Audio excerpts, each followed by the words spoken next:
Des protéines capables de soigner le cancer.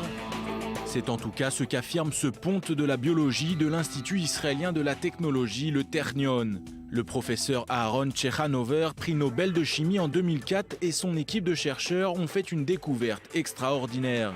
2 protéines pourraient permettre de contrôler le développement et la croissance de cellules cancéreuses.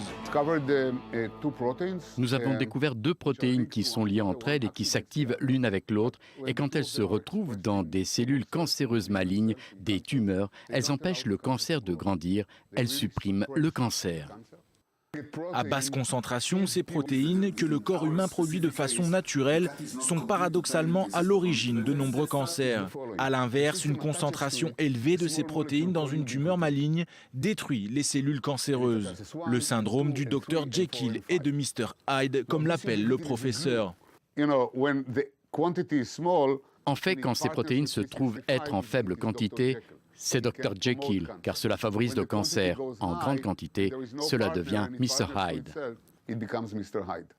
Une protéine que l'on pourrait qualifier de schizophrène donc, et qui pourrait se révéler être une véritable avancée pour la médecine actuelle et pour la recherche sur le cancer. Maintenant, reste à savoir à quel cancer cela pourrait s'appliquer et si nous parviendrons à convertir ces protéines en quelque chose de plus pratique. C'est encore une question ouverte.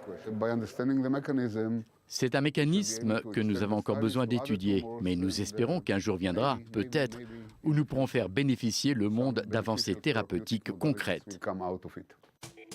C'est précisément dans ce laboratoire que le professeur Tchechanover et son équipe ont fait cette découverte qui pourrait révolutionner le traitement du cancer.